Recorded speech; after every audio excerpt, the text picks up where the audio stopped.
Assalamualaikum warahmatullahi wabarakatuh. Apa kabar sobat-sobat kimia dimanapun berada? Pada kesempatan kali ini kita akan mempelajari materi senyawa hidrokarbon. Di sini ada beberapa gambar yang tentunya kalian sudah tidak asing lagi karena sering kita jumpai di sekitar kita dalam kehidupan sehari-hari. Ini semua bahan dasarnya adalah senyawa hidrokarbon. Karena cakupannya yang lumayan luas, kita bagi beberapa bagian pada pembahasan materi senyawa hidrokarbon kali ini. Pada bagian pertama, kita akan membahas tentang pengantar materi senyawa hidrokarbon. Dalam cakupan materinya ini akan ada beberapa subtopik yang akan kita bahas pada pengantar materi senyawa hidrokarbon. Yang pertama adalah tentang definisi senyawa hidrokarbon. Kemudian kita lanjutkan pada pembahasan kekhasan atom karbon. Yang ketiga ada penulisan struktur senyawa hidrokarbon. Kemudian kita lanjutkan ke dalam penggolongan atom karbon pada senyawa hidrokarbon. Subtopik berikutnya adalah penggolongan senyawa hidrokarbon. Baiklah, kita akan bahas masing-masing subtopik satu persatu. Yang pertama kita bahas terlebih dahulu tentang apa itu senyawa hidrokarbon. Senyawa hidrokarbon secara sederhana bisa kita definisikan sebagai senyawa yang hanya tersusun dari atom karbon yang kita simbolkan dengan C dan atom hidrogen yang lambangnya adalah H. Jadi semua senyawa hidrokarbon itu adalah senyawa-senyawa yang hanya tersusun dari dua atom ini saja, C dan H. Keduanya harus ada dalam senyawa hidrokarbon, sehingga senyawa tersebut bisa kita sebut sebagai senyawa hidrokarbon. Sebagai contoh, kita punya CH4. Ini bisa kita kategorikan ke dalam senyawa hidrokarbon karena dalam senyawanya hanya terdiri dari atom C dan H. Begitu pula dengan C2H2. Ini juga bisa kita golongkan ke dalam senyawa hidrokarbon karena di sini juga tersusun dari atom C dan H saja di dalamnya. Bagaimana dengan CO2? Ini tidak bisa kita kategorikan ke dalam golongan senyawa hidrokarbon karena di sini tersusun dari atom C dan O, bukan C dan H. Sedangkan H2O ini juga bukan senyawa hidrokarbon karena dia tersusun dari atom H dan O. Begitu pula dengan senyawa C2H5OH. Ini juga bukan senyawa hidrokarbon. Hati-hati, ini bukan senyawa hidrokarbon. Meskipun di dalamnya ada atom C dan H, tetapi di sana ada muncul atom ketiga, yaitu O. Sehingga dia tersusun dari C, H, dan O. Subtopik berikutnya ini terkait tentang kekhasan atom karbon. Atom karbon ini mempunyai kekhasan tertentu dibandingkan dengan atom yang lain. Yang pertama, di sini atom karbon dapat membentuk rantai karbon. Namanya rantai itu antar karbon dengan karbon yang lain bisa membentuk ikatan kovalen sambung menyambung sampai dengan jumlah tak terhingga. Ini tidak semua atom bisa membentuk rantai seperti ini. Beberapa atom seperti es atau belerang ini dapat juga membentuk rantai tapi tidak bisa sepanjang rantai punyanya karbon. Es itu bisa membentuk sampai 8 sehingga rumus molekulnya menjadi S8. Begitu pula dengan fosfor yang kita simbolkan dengan P. Ini hanya bisa membentuk rantai antar sesama atom P itu hanya sebanyak 4 saja. Kalau karbon ini sampai tak terhingga. Bentuk rantainya seperti ini. Ini adalah rantai karbon sehingga antara atom C dengan C-nya ini bisa saling berikatan sampai dengan jumlah tak terhingga. Ini disebut yang bentuk seperti ini kita sebutnya sebagai rantai terbuka. Beberapa contoh yang sudah dapat disintesis seperti ini. Ini namanya Fullerena. C-nya bisa sampai 60. Sehingga bentuknya mirip bola sepak. Seperti ini. Ini C-nya ada 60. Kemudian ini ada intan. Ini struktur karbonnya seperti ini. Masing-masing C juga diikat oleh 4 atom C yang lain dalam susunan yang sangat rapat, sehingga intan ini sifatnya sangat keras. Ini. Kemudian ada juga grafit. Ini yang kita sering jumpai dalam wujud arang seperti ini. Ini juga tersusun dari rantai karbon. Cuma bentuknya di sini dia berlapis-lapis. Sehingga arang ini meskipun tersusun dari banyak atom karbon yang berikatan kovalen antara sesama karbon, tapi karena di sini wujudnya atau strukturnya adalah berlapis-lapis, ini lapisannya bisa bergeser sehingga sifatnya itu meskipun keras tapi dia rapuh. Nah, ini seperti kalian yang berpasangan, pasangannya itu mudah bergeser-geser matanya atau hatinya, pasti cintanya itu juga akan rapuh ya. Yang kedua, kekhasan atom karbon ini adalah dapat membentuk 4 ikatan kovalen. Nah, 4 ikatan kovalennya ini bisa dalam berbagai bentuk. Misalnya seperti ini, ikatan kovalennya kita gambarkan dengan garis-garis ini. Ini kita anggap sebagai ikatan kovalennya. Yang pertama, ikatan kovalennya dapat berwujud sebagai ikatan kovalen tunggal. Semua ikatan kovalennya C ini berwujud sebagai ikatan kovalen tunggal. Yang kedua, ini bisa juga berwujud ikatan kovalen rangkap 2. Ini salah satu ikatan di sini, kovalennya antara atom C dengan C ini adalah ikatan kovalen rangkap 2. Dan yang ketiga, ini bisa juga berwujud dalam bentuk ikatan kovalen rangkap 3. Mengapa atom C ini bisa membentuk 4 ikatan kovalen? Ini terkait dengan materi kita yang sudah dipelajari tentang materi ikatan. Coba kita ulas sekilas tentang materi ikatan dulu.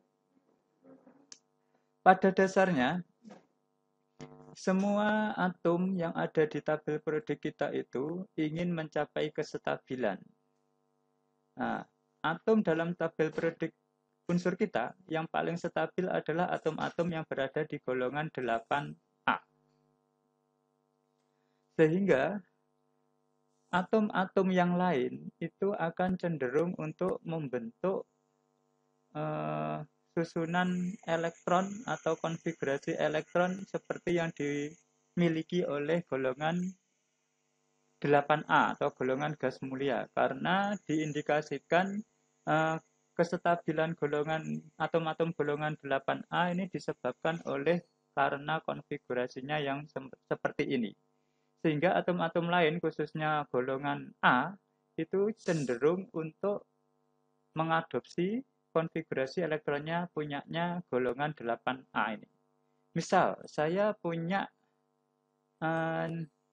atom Na. Ini nomor atomnya 11. Kalau kita konfigurasikan menurut modelnya Bohr, di mana ada kulit K, L, M, dan seterusnya ya, ini Na akan elektronnya, konfigurasi elektronnya seperti ini, akan berbentuk 2, 8, 1 ini.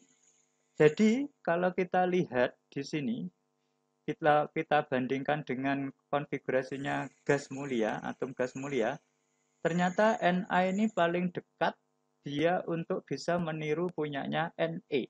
Ne di sini konfigurasinya 28, sedangkan Na 281. Biar bisa meniru punyanya Ne, maka Na harus melepas 1 elektron untuk mencapai kesestabilan. Sehingga dia membentuk ion Na+, karena 1 elektronnya terlepas.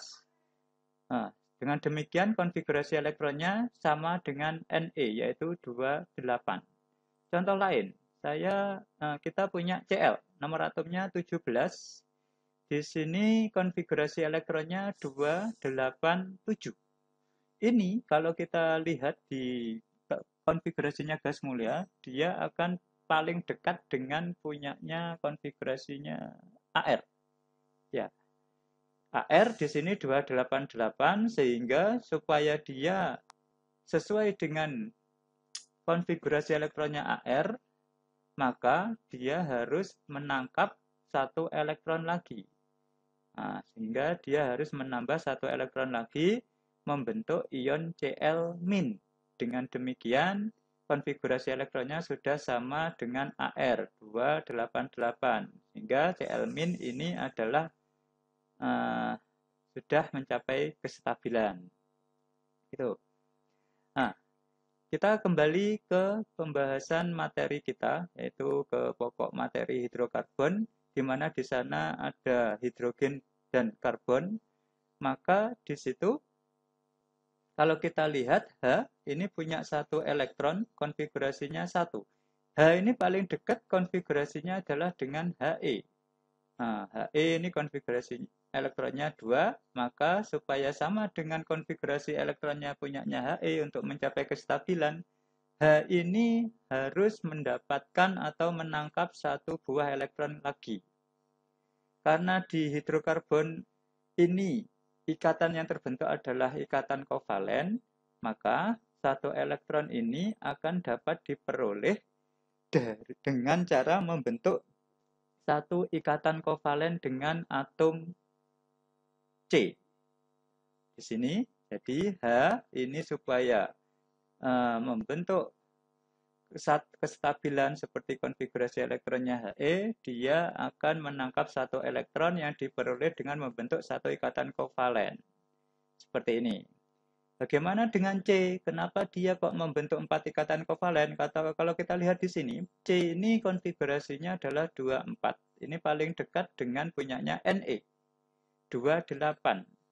Sehingga dia supaya sama dengan konfigurasi elektronnya Ne untuk mencapai kestabilan, si atom C ini membutuhkan tambahan 4 elektron lagi. Dengan demikian, dia akan dapat peroleh dengan cara membentuk 4 ikatan kovalen. Nah, 4 ikatan kovalen yang dibentuk, yang ini akan dapat berupa kovalen tunggal sebanyak 4, atau ikatan kovalen rangkap 2, atau juga ikatan kovalen rangkap 3. Nah, makanya ini perlu dicatat bagi teman-teman semua. Catatan penting kita kali ini, nanti ketika kita membentuk struktur senyawa hidrokarbon, hati-hati, tiap atom H-nya itu harus hanya memiliki satu ikatan kovalen. Sedangkan atom C-nya ini harus punya 4 ikatan kovalen. Kalau tidak seperti ini, nanti struktur senyawa hidrokarbon kita pasti akan salah. Gitu ya. Ini sekilas tentang materi ikatan kimia yang telah dibahas di kelas sebelumnya. Misal, ini ada contoh soal kita kali ini. Kita akan membuat rumus struktur yang mungkin dari senyawa-senyawa hidrokarbon. Misalkan di sini kita punya CH4. Bagaimana kita menggambarkan struktur yang mungkin dari CH4? Yang pertama kita lihat dulu. Dalam CH4 di sini dalam setiap molekulnya terdiri dari satu atom C dan 4 atom H. Jadi dalam satu molekul CH4 terdiri dari satu atom C dan 4 atom H. Struktur yang mungkin di sini hanya ini. Karena apa? Kalau kita buat seperti ini, masing-masing H, di sini ada 4 atom H, itu sudah hanya punya satu ikatan kovalen dengan atom C. Sedangkan atom C-nya ini sudah punya 4 ikatan kovalen, sehingga sesuai dengan aturan kita pada ikatan ini, H tadi hanya ingin membentuk satu ikatan kovalen, sedangkan C itu pengennya membentuk 4 ikatan kovalen, sehingga struktur yang paling mungkin untuk CH4 hanya ini. Kalau kita gambar dalam wujud 3 dimensinya seperti ini, di mana yang berwarna abu-abu kehitaman ini adalah melambangkan atom karbon, sedangkan yang putih ini melambangkan atom hidrogen. Kemudian contoh yang kedua, kita punya C3H6. Dalam setiap molekulnya C3H6 ini terdiri dari 3 atom C dan 6 atom H. Ini ada beberapa kemungkinan struktur yang bisa kita gambarkan dengan tetap memegang prinsip tiap satu atom H harus punya satu ikatan kovalen, sedangkan C masing-masingnya tetap harus punya 4 ikatan kovalen. Kemungkinan yang pertama untuk struktur C3H6 adalah seperti ini. Di sini ada 3 atom C, kita hitung 1, 2, 3 sudah sesuai, sedangkan atom H-nya ada 6, 1, 2, 3, 4, 5, 6. Coba kita lihat di sini apakah betul masing-masing H-nya punya satu ikatan kovalen. Kita coba lihat 1, 2. Sudah terlihat di sana masing-masing H-nya punya satu ikatan kovalen, berarti sudah betul. Kemudian masing-masing C-nya apakah betul 4? Kita paling kiri dulu, kita awali paling kiri. Di sini semua ikatan tunggal 1, 2, 3, 4. Sedangkan yang tengah ini ada yang berbentuk ikatan rangkap 2, 1, 2, 3, 4. Ini tetap 4 ikatan kovalen, sedangkan yang paling ujung kanan ini punya 4 ikatan kovalen juga dengan disisipi 1 ikatan kovalen rangkap 2. Jadi ini adalah struktur yang betul karena semua atom C punya 4 ikatan kovalen, sedangkan atom H-nya masing-masing punya 1 ikatan kovalen. Kalau kita gambarkan dalam bentuk 3 dimensi seperti ini. Nih. Kemungkinan struktur yang kedua, dia berbentuk siklik atau rantai tertutup seperti ini. Nah, ini bisa juga dibentuk seperti ini, asalkan tetap memenuhi prinsip tadi, masing-masing C punya 4 ikatan kovalen, sedangkan H-nya punya 1 ikatan kovalen. Kalau kita lihat di sini, dalam struktur yang kedua, masing-masing C ini sudah punya 4 ikatan kovalen, semuanya. Kemudian H-nya masing-masing punya 1 ikatan kovalen. Nah, berarti struktur kedua ini juga bisa untuk menggambarkan C3H6. Kalau kita gambar dalam bentuk 3 dimensinya seperti ini. Nah, bagaimana kawan-kawan? Masih bisa dipahami? Kalau sudah paham, silahkan kalian kerjakan soal-soal latihan berikut ini. Silakan, kira-kira nanti apa saja rumus yang molekul yang mungkin bisa kita gambar dari rumus molekul ini. Silakan kalian gambar strukturnya semua. Mungkin. Silakan bereksperimen. Baik, kita lanjutkan ke subtopik berikutnya, yaitu terkait penulisan struktur senyawa hidrokarbon. Nah, di dalam penulisan struktur senyawa hidrokarbon ini ada beberapa model penggambaran struktur yang bisa kita gunakan. Yang pertama, ini misalkan struktur pertama kita gambarkan, oh ya, maaf, sebelumnya untuk pemodelan kita pakai senyawa hidrokarbonnya adalah isooktana C8H18. Ini adalah komponen penting penentu kualitas bahan bakar dalam bensin ya. Ini kita pakai sebagai contoh. Misal isooktana dengan rumus molekul C8H18 ini bisa kita gambarkan bagaimana struktur satu seperti ini. Ini beberapa buku menyebutnya sebagai struktur bentang. Di sini diperlihatkan semua atom C dan H-nya. Ini ya, ini dalam struktur Lewis-nya ini diperlihatkan semua. Ini kalau kita lihat semua atom C-nya sudah mempunyai 4 ikatan kovalen, sedangkan masing-masing atom H-nya memiliki 1 ikatan kovalen. Nah, ini struktur yang paling mudah kita pahami. Cuma kalau kita tuliskan di buku, ini nanti akan cepat menghabiskan buku kita karena ini strukturnya sangat melebar. Jadinya kita akan boros di buku. Dan ini di buku-buku bacaan, di buku paket kalian juga jarang yang memakai struktur pertama ini maupun di soal-soal ujian baik SNMPTN maupun UN ini jarang sudah dipakai. Yang sering dipakai ini adalah struktur yang kedua. Ini struktur belum tahu saya namanya struktur apa ini. Yang jelas ini tetap struktur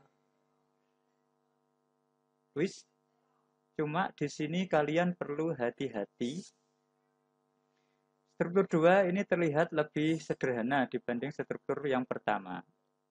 Di sini masing-masing atom H yang diikat oleh atom C ini dimampatkan penulisannya.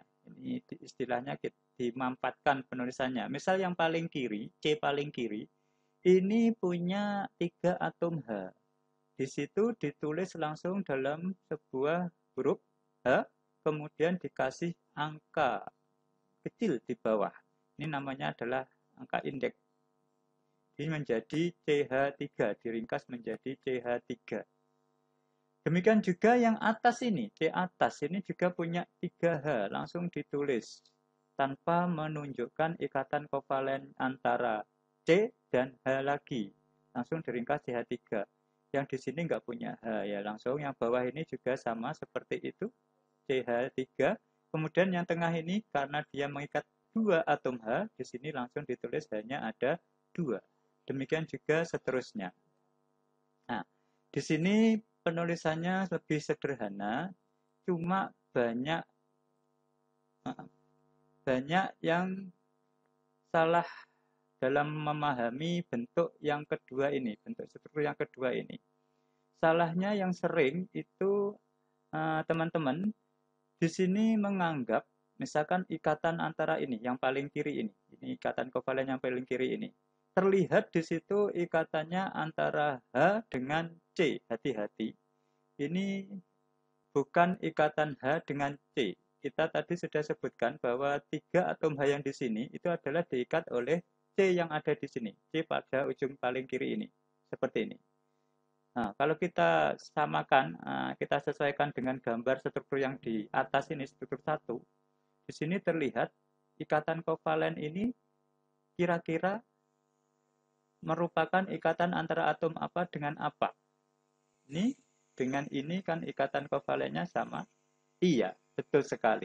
Ini adalah ikatan kovalen yang terbentuk antara atom C dengan C.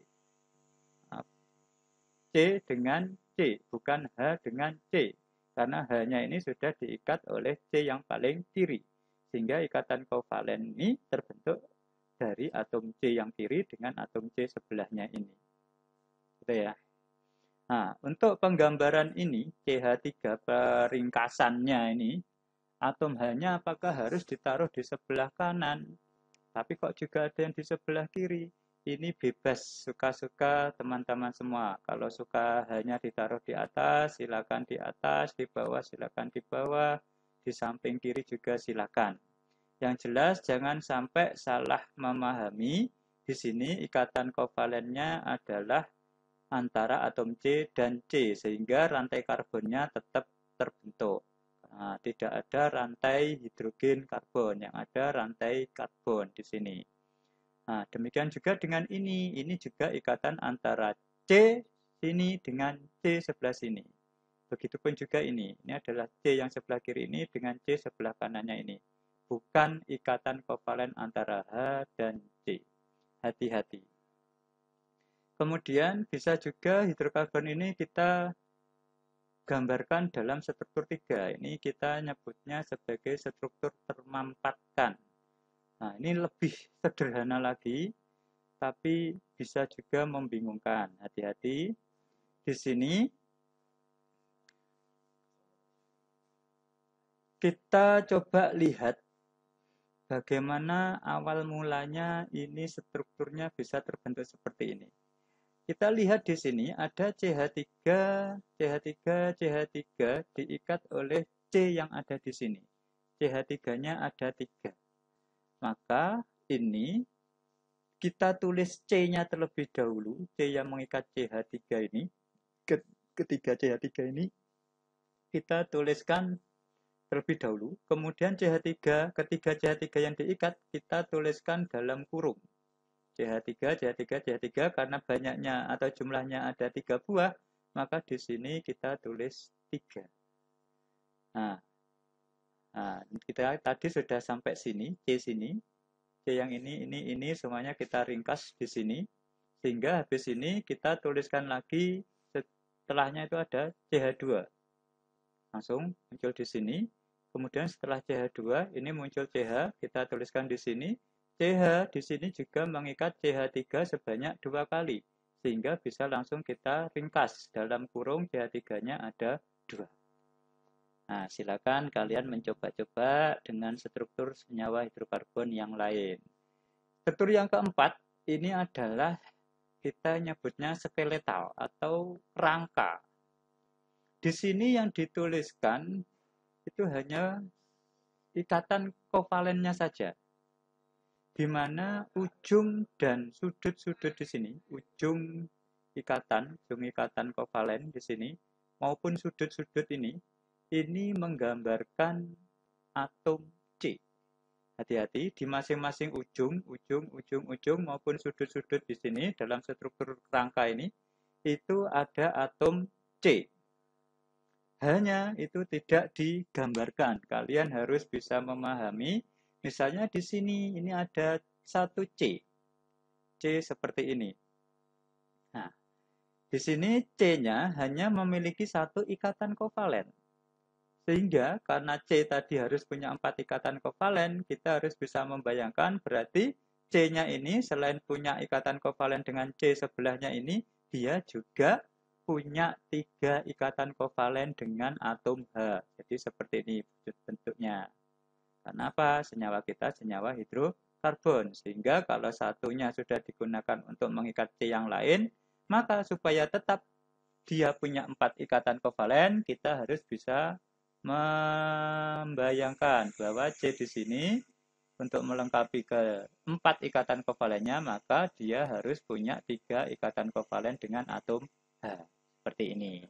Di sini, C yang di sini, ini sudah punya 4 ikatan kovalen. Berarti dengan atom C yang lain ya, berarti dia sudah tidak punya ikatan dengan hidrogen. Ini digambarkan seperti ini di sini. Karena dia sudah punya 4 ikatan kovalen dengan atom C yang lain. Kira-kira yang C di sini, berapa jumlah atom H-nya? Betul sekali, dia punya 2 atom ikatan dengan 2 atom hidrogen. Karena dia sudah punya 2 ikatan kovalen. Untuk melengkapi 4 ikatan kovalennya, artinya di sini punya 2 ikatan dengan atom hidrogen yang lain. Begitupun juga C yang ada di sini, dan di sini. Silakan nanti bisa kalian coba juga dengan senyawa yang lain. Ini terkait tentang penulisan struktur senyawa hidrokarbon.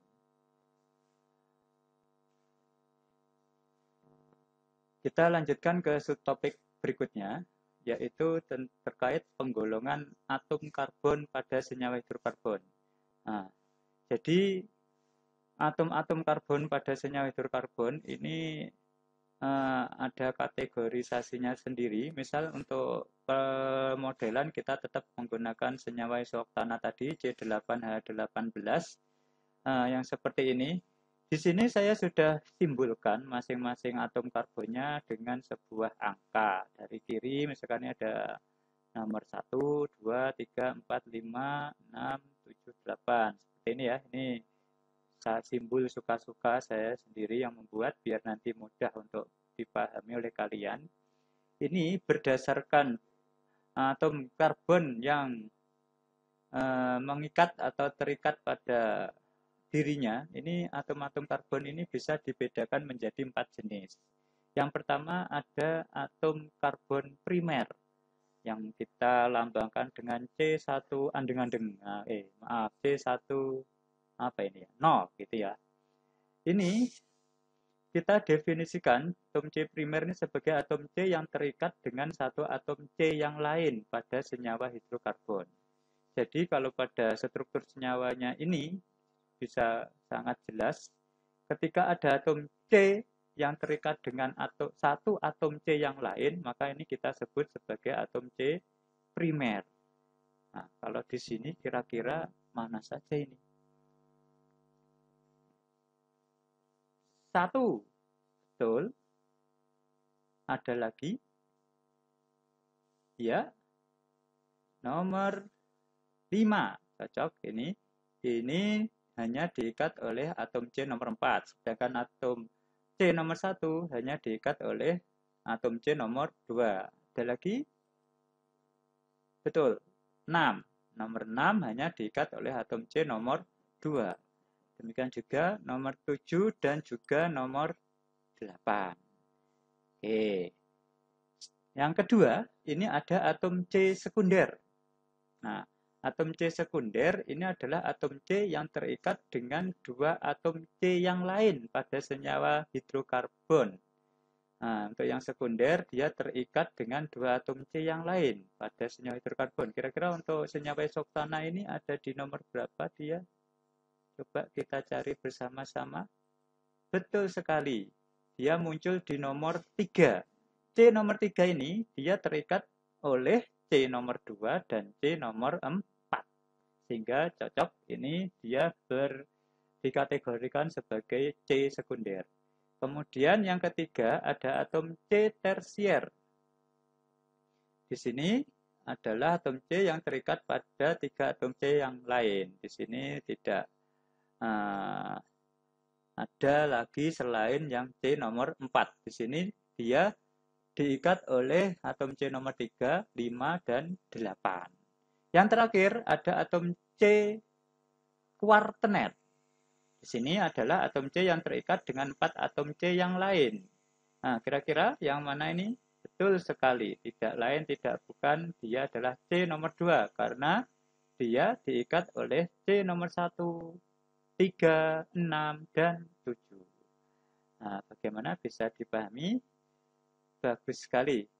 Sebenarnya ini selain ada penggolongan C, primer, sekunder, tersier, kuartener, di sini juga ada penggolongan atom H sebagai H primer, sekunder, tersier. Gitu. Semua atom H yang diikat oleh atom C primer ini disebut sebagai atom H primer. Semua atom H yang diikat oleh atom C primer ini kita sebut sebagai H primer. Demikian juga semua atom H yang diikat oleh C sekunder ini kita sebut sebagai atom H sekunder.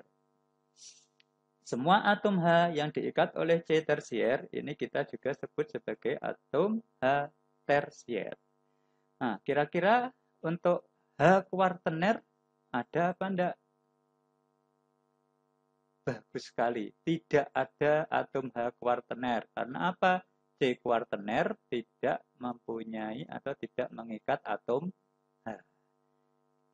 Ini tentang penggolongan atom karbon pada senyawa hidrokarbon.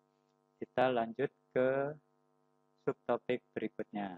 Ini tentang penggolongan senyawa hidrokarbon.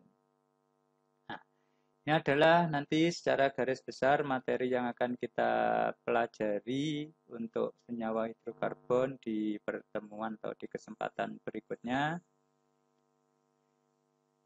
Secara garis besar, senyawa hidrokarbon ini dibagi jadi dua berdasarkan bentuk rantainya, yaitu rantai terbuka, alifatik, dan rantai tertutup.